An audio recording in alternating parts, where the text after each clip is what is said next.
नमस्कार मित्रांनो, तुहिरी माझा मितवा या मालिकेच्या पुढच्या भागामध्ये आता अंजली ही ईश्वरीला म्हणत असते की जा अगं, त्याने काहीतरी तुला सरप्राईज प्लॅनिंग केलं असेल, तू जा बरं ऑफिसला. तेव्हा आता ईश्वरी अर्णवने काय असं सरप्राईज केलेलं आहे म्हणून बघण्यासाठी आता तिकडे सात्विक फॅशनमध्ये ऑफिसमध्ये येते. तेव्हा आता ऑफिसमध्ये आल्यानंतर तेथे अर्णवने तिच्यासाठी एक आता चिठ्ठी ठेवलेली असते की मिस इंदौर स्पीकर ऑन कर. तेव्हा आता ती चिठ्ठी वाचून आता ईश्वरी मात्र स्पीकर ऑन करते.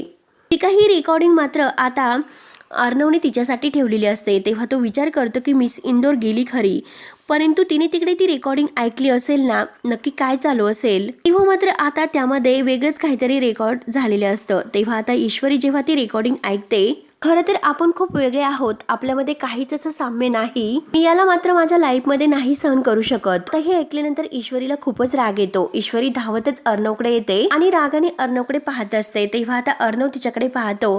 तर मित्रांनो, आता ईश्वरी मात्र रागाने आल्यानंतर अर्णव तिला कसं आय लव्ह यू म्हणतो हे पाहण्यासाठी आता आपल्या चॅनलला नक्की सबस्क्राईब करत राहा. धन्यवाद.